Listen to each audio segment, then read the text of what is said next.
اب ہم بڑی امپورٹنٹ بات جس میں بہت سارے جو پریکٹیکل مسائل پیش آتے ہیں اور وکلاء جو ہیں وہ بہت زیادہ اس کو آپ یوں سمجھیے کہ کنفیوژن کا بعض اوقات شکار ہوتے ہیں. جو نئے آنے والے ہیں میں ان کی بات کر رہا ہوں.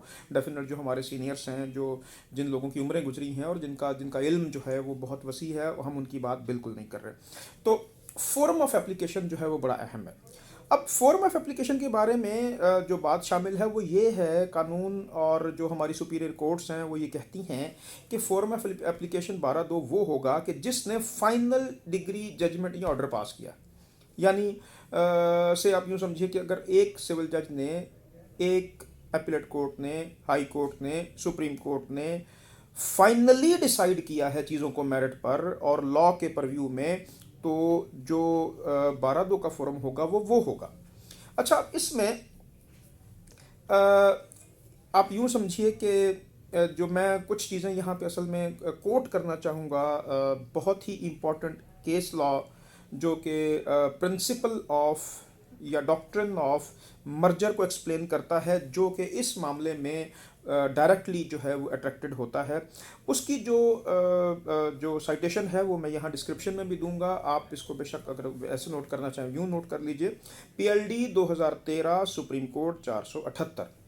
اس میں سپریم کورٹ نے جو پرنسپل ڈیوائز کیے تھے ان پرنسپلز کو میں ڈائریکٹلی کوٹیشن کے طور پر یہاں پہ پڑھنا چاہوں گا.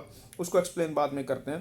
دیکھیے، سپریم کورٹ نے کہا where the ڈکری order of a forum below has been affirmed by the higher forum on merits, affirmed by the higher forum on the merits, both on points of facts and law, it should be such decree order of higher forum which attained the status of final decree order within purview of section 12(2). Where a decree has been modified or reversed or reserved by the appellate or revisional court, it shall be such degree order of appellate or revision court which will be final in nature for the purpose of section 12(2) CPC, and accordingly application could only be initiated before such forum which had altered the verdict. کیا بات سمجھ میں آئی؟ سمجھ میں یہ آئی کہ جناب وہ کورٹ جس نے فائنلی کسی ڈگری کو ڈیسائیڈ کر دیا، فائنلی کسی آرڈر کو ڈیسائیڈ کر دیا، اگر اس آرڈر سے کوئی شخص اگریوڈ ہے تو جو پٹیشن 12(2) ہوگی وہ وہاں پہ فائل ہوگی.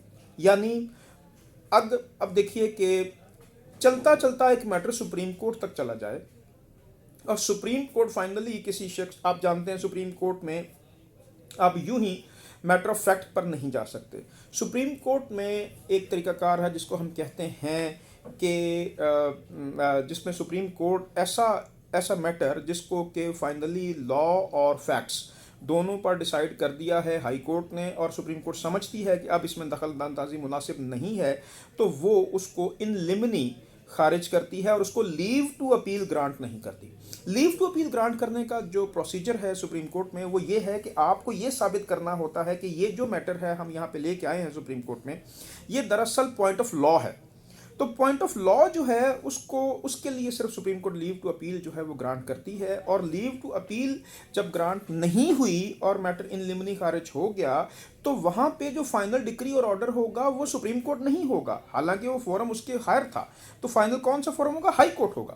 اچھا، اب یہاں پہ یوں بھی ہوتا ہے کہ ایک میٹر جو ہے وہ لوئر کورٹ نے ایک ڈیسائیڈ کیا، اس کے اگینسٹ اپیل ہوئی. اپیل میں فائنلی انہوں نے بہت سارے پوائنٹس میرٹس کے اوپر طے کیے اور اس کے بعد انہوں نے اس کو ڈیسائیڈ کر دیا اپیل میں فرسٹ اپیلیٹ کورٹ میں یا سیکنڈ اپیلیٹ جو ہے اس میں کورٹ میں.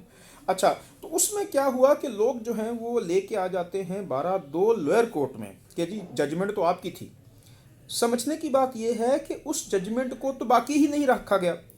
اپیلیٹ فورم نے تو اس ججمنٹ کو موڈیفائی کر دیا، اس کا ریویو کیا اور پھر ایک نئی ججمنٹ پاس کی ہے جس میں کہ بہت ساری چیزیں انہوں نے سیٹیسفائڈ کر دی ہیں لوئر کورٹ کی. تو پھر کون سا فورم ہوگا؟ فورم ہوگا وہ ہائر فورم کہ جس نے اس ججمنٹ اور ڈگری کو پاس کیا. اچھا جی، اب یہ ہے کہ کیا جو ہے وہ اس پٹیشن کی جو ہے وہ شکل جو ہے ہم وہ طے کریں گے، یعنی کہ لا طے کرتا ہے وہ کیا ہے. لا کہتا ہے جی کہ اس کی جو شکل ہے کہ وہ جسٹ لائک ایک سوٹ ہوگی. کیوں سوٹ کہا گیا؟ اس لیے کہا گیا کہ یہ جو آرڈر 2 رول 2 ہے سی پی سی کا، اس کے تحت نیا سوٹ بارڈ ہے، یعنی آپ نیا سوٹ نہیں فائل کر سکتے.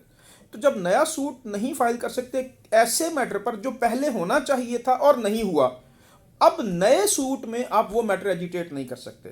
جب یہ نہیں کر سکتے اور پھر یوں بھی 12(2) میں بھی حوالہ دیا گیا ہے کہ جناب نیا سوٹ نہیں ہوگا، تو پھر ہوگی پٹیشن.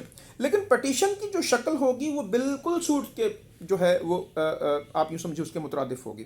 اچھا، اب اس سلسلے میں جو نیا امینڈڈ لا آیا 2018 میں اور 2020 میں، لیڈیز اینڈ جینٹلمین، اس میں انہوں نے آپ یوں سمجھیے کہ ایک قسم کی ڈائریکشن جو ہے وہ دی ہے کورٹس کو کہ جو 12(2) ہے، اب وہ 12(2) میں ہر 12(2) میں آپ نے ایشو فریم نہیں کرنے، ہر 12(2) میں آپ نے ایویڈنس طلب نہیں کرنی.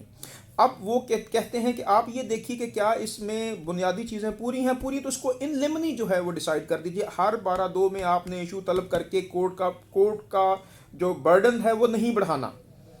اچھا جی، اب کیا ہے کہ اگلی بات آتی ہے کہ who can file the petition 12(2). بہت امپورٹنٹ بات یہ ہے کہ جو only an aggrieved person can file a petition 12(2). Aggrieved person کون ہے؟ اچھا، اب ایک اگریوڈ پرسن جو ہے وہ جذباتی طور پر اگریوڈ ہے، ایک اگریوڈ پرسن جو ہے وہ سوشلی اگریوڈ ہے. ان اگریوڈ پرسنس کو لا بالکل بھی تسلیم نہیں کرتا. اگریوڈ پرسن وہ ہے کہ جس کا رائٹ ڈائریکٹلی ڈسٹرب ہوا ہے اس فائنل ججمنٹ اینڈ ڈکری سے جو کہ پاس ہوئی ہے due to fraud, misrepresentation اور وانٹ آف جورسڈکشن. اس کے علاوہ کوئی شخص جو ہے وہ اگریوڈ پرسن نہیں کہلائے گا. اور جب تک اگریوڈ پرسن اسٹیبلش نہ ہو جائے کہ وہ اگریوڈ واقعی ہے، تب تک اس کے پاس لوکس اسٹینڈائی نہیں آتا کہ وہ پٹیشن 12(2) جو ہے وہ پاس کر سکے. اچھا جی، اب جیسے پہلے میں نے کہا کہ ایویڈنس لینا اس کے اوپر ضروری نہیں ہے. اچھا، جب ہم اس کو کہتے ہیں کہ یہ دراصل ایک پٹیشن ہے، تو جب پٹیشن ہوتی تو بعض ایسی صورتحال آتی ہے کہ جناب 12(2) آ گئی، 12(2) لوگ یوں ہی بھی تو فائل کر دیتے ہیں نا. تو اب فائل ہو گئی 12(2), اب 12(2) کے اگینسٹ جو دوسری پارٹی ہے چونکہ وہ سمجھتی ہے کہ چونکہ یہ سوٹ ہے تو وہ وہاں پہ آرڈر 7 رول 11 کی اپلیکیشن دیتی کہ لیکن جی یہ لوگ وہاں پہ شامل تھے، ان کے سامنے یہ سارا کچھ ہوا اور یہ ایفیکٹس ہیں، اس کے مطابق یہ ججمنٹ ڈکری جو ہے یہ دراصل فراڈولنٹ نہیں ہے، ڈیو ٹو مس ریپرزنٹیشن نہیں ہے اور وانٹ آف جورسڈکشن کا بھی ایشو نہیں ہے، تو اس کو خارج کیا جائے انڈر آرڈر 7 رول 11. لا کہتا ہے جناب انڈر آرڈر 7 رول 11 کی جو پٹیشن جو ہوگی، جو پروویژن ہے وہ اس کے اوپر اپلیکیبل نہیں ہے. اس لیے نہیں ہے کہ یہ دراصل سوٹ نہیں ہے بلکہ یہ پٹیشن ہے. تو پٹیشن کے اوپر جو ہے چونکہ پلینٹ نہیں ہوتی وہ پٹیشن ہوتی ہے، اس لیے پلینٹ جو ہے اس کا اخراج نہیں ہو سکتا آرڈر 7 رول 11 کے تحت. اچھا جی، اب کیا ہوگا پھر؟ اس کا مطلب رستہ بند ہو گیا اس کے اگینسٹ؟ ایسی بات نہیں ہے، رستہ کبھی قانون بند نہیں کرتا سوائے چند چیزوں کے. اچھا، اب رستہ یہاں پہ کیا ہے؟ ریویژن. آپ اگر 104 سی پی سی یا آرڈر 43 رول 1 کے تحت اپیل فائل نہیں کر سکتے تو پھر آپ جو ہیں ریویژن تو فائل کر سکتے ہیں نا. ریویژن فائل ہوگی اس کے اگینسٹ اور اس کو چیلنج کیا جا سکتا. اب آتی ہے آخر میں بات کہ لمیٹیشن کیا ہے.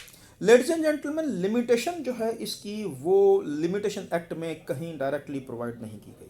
جب ایسا ہو اور وہ پٹیشن ہو اور اس کی کوئی لمیٹیشن نہ ہو تو پھر اس کے اوپر جو ریزیڈیول جو پروویژن ہے لمیٹیشن ایکٹ کی وہ اپلائی ہوتی ہے، اینڈ دیٹ از آرٹیکل 181. 181 کہتا ہے جی کہ ہر وہ چیز جس کی یہاں پہ کلیئر کٹ ہم نے لمیٹیشن پرووائڈ نہیں کی، اس کی لمیٹیشن جو ہے وہ کورٹ آف لا میں جانے کی وہ ہے 3 ایئرس. تو اس کی بھی 3 ایئرس ہے. اچھا، اب میں سمجھتا ہوں کہ کچھ بنیادی باتیں جو 12(2) کی اس کے لمیٹڈ ٹائم میں جو ہے وہ ہو سکتی تھیں وہ ہو گئی ہیں، اور اس صورت میں میں کچھ چیزیں جو ڈسکرپشن میں دوں گا، سائٹیشنس ہوں گی جن کے اوپر یہ جو لیکچر ہے یہ ڈیپینڈنٹ ہے، اور پروویژن ڈیفینیٹلی وہ موجود ہے. باقی چیزیں جو ہیں وہ آپ اپنے کمنٹس میں جو اپنے جو سیکشن جو میسیجز ہیں جو آپ کے لیے ای میلس ہیں وہ سب کے لیے آپ کا راستہ کھلا ہے. ایک نئے سیشن کے لیے اجازت دیجیے. اللہ حافظ.